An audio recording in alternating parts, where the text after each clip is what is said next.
think you should.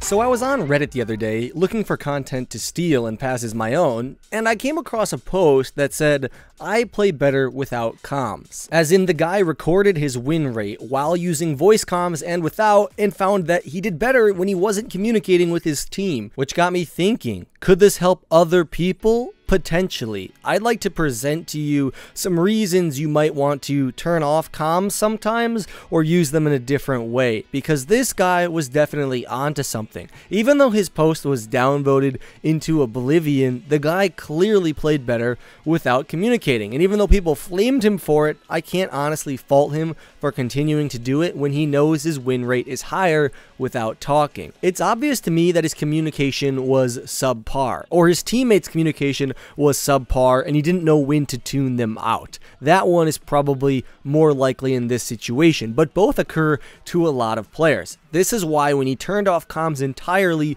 he improved. The question I'm sure you're asking is, should I turn off comms? Would that help me and improve my win rate? Well, maybe. We're going to try to figure that out in today's video, because there are some people that I think would benefit from turning off communication and playing silently with just game sound or a little bit of music. I think there are other people, though, who can just improve their comms to reach their maximum potential. And then I think there's another third group of people that are just fine the way they are. Let's look into this and see which group you should be in. Let's see if you're in the first group, which is the group that should turn off communication entirely, or at least most of the time. Common traits I see among players who have comms turned off in games are A, they either get triggered a lot, B, they're a one-trick player, or C, they're playing a very mechanically intensive hero, like Tracer, Widowmaker, or Genji. If you get tilted easily, it's easiest sometimes to just turn comms off right at the beginning and not even risk the fact that someone says something to you that angers you and makes you play worse. Because no piece of information that someone gives you is more important or more impactful than keeping you at a cool head and at the top of your game. So if you're someone that takes offense to a lot of different things, like when someone tells you you're not doing your job, even if you know it's not your fault,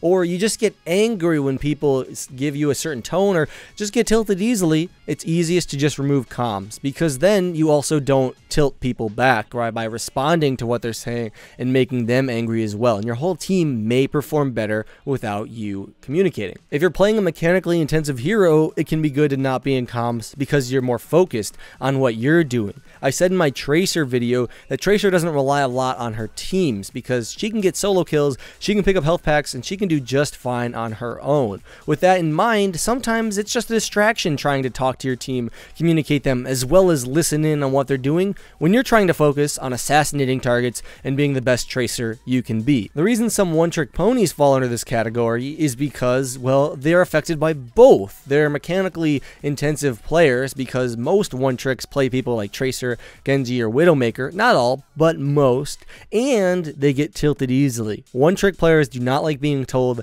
they suck at their hero, or they need to switch, or other things like that. That'll just bother them, so they never join comms, and it really benefits them and you most of the time. Now, obviously, we've had that experience with the Genji that won't switch, and probably should switch, but you have to remember that normally he plays better without comms, and that's why he's not going to switch or listen to what you have to say. If you fall under any of these categories, you need to focus more, you get tilted easily, or you're playing a hero that doesn't rely as much on team play but more on mechanical skill, it may be worth it to turn off comms. And I don't know if I like saying that because I don't like having players in my game without them. But sometimes, you know, if that player is doing their job, I don't mind it. There's a lot of times I never even realize a player didn't join comms because I've noticed they're doing their job, they're doing it well, and I never really need to communicate with them. That's the goal with turning off comms for these players, and you might want to consider it. Next, we're going to talk about how to improve your communication to a very high level, which will help improve your win rate and hopefully make you a better player. But before this,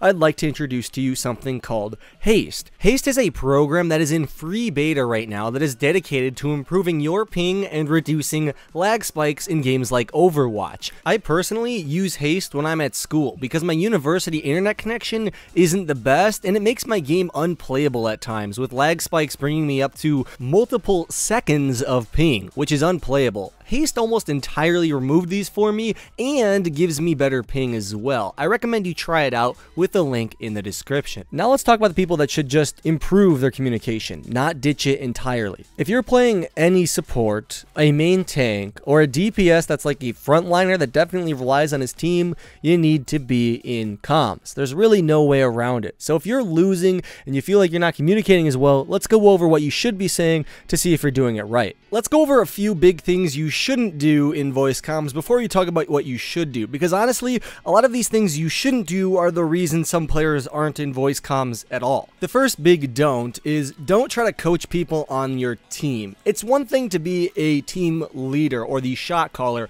on your team, so long as everybody trusts you and is listening. But it's another thing to pretend like you have the right to tell them what to do in every regard. Suggesting strategies and methods of attack on certain points before the fight starts is great, but telling people that they need to switch off Soldier 76 so you can switch to them because they're not doing their job is kind of bad for your team, because you're really just kind of ruining their confidence, making them a little bit angry, and they're not going to play as well as they could because of it. Next on the list of don'ts is don't overcomplicate things that are quite simple. For example, if Zenyatta is low on HP and someone can basically one-shot him, don't call out, I shot Zenyatta and he's low on HP, he's now running in this direction. Just call out Zenyatta low here and wherever he is. Be as quick as possible with your callouts and sometimes repeat them twice, but other than that, stay off the comms. Another extension of this that a lot of people do, myself included sometimes, is add something that doesn't need to be added to your callout. For example, sometimes I'll die as Tracer,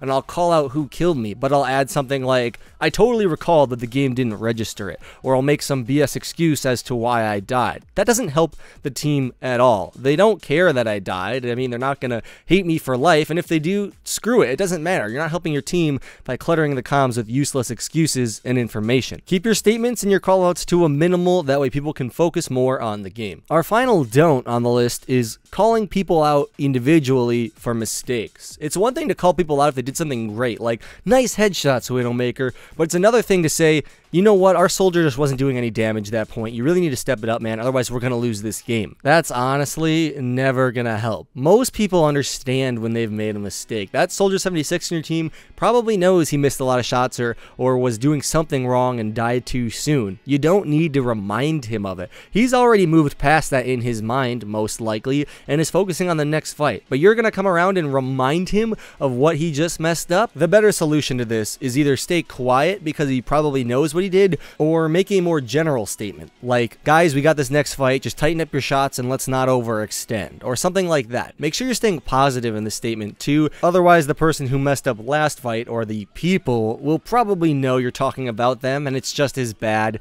as saying it to them. Just stay positive or say nothing at all. Lucky for you, we're finally on to the easiest portion of the video, what you should be saying in comms. This section is the easiest because there's not a lot you should say in comms. A good team communication isn't saying a lot of different things, they're saying a very few important things and repeating them a few times to make sure their teammates' brains register it. Before we talk about what those things are, I would like to say sometimes it's important to say what you're going to say twice, especially if it's something very short, like Zenyatta low, behind us, something like that. There are multiple reasons for this, but the big two are, one, sometimes the person didn't hear you saying it the first time because the game can get quite hectic, and two, even if they heard you the first time, they might not have registered it. I read an article a long time ago, some scientific study, couldn't link it to you for the life of me, but I'm 99% sure I read the study, and it stated that when someone says something to you twice, your brain is something like 10 times more likely to process it and register it as something important much faster.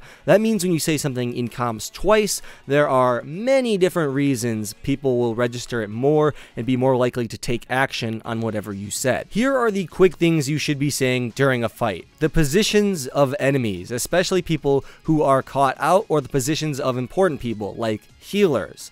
Enemies that are low on HP, and also their positions. The ultimate status of an enemy, or maybe the cooldown status on an important ability. Something like Roadhog's hook can be very useful to know if he just used it, because then your Tracer can go all in on him. Quick strats on the fly. This means things like go left, go right, or push to the point. Not things like, alright, you two go left, you two 2 go right. I'm going to go this way. I'm going to need some heals on me. Nothing like that. Remember, we got to keep this thing simple when we're in the middle of a fight. So just telling people where to go and when to go is very useful. And finally, warnings. Telling people to back up because maybe they've overextended or there's someone headed their way is very useful. Just say like, Tracer, back up, quick. Something like that will get to them very quickly. Also, it's a great idea to tell your team to fall back when a fight is very obviously lost, like when the enemy team nano boosts their soldier and he takes out 2 of your teammates right away. You're not going to win that 4v6, especially if he's still nano boosted and using tac visor. So immediately if you start calling fall back, fall back, fall back,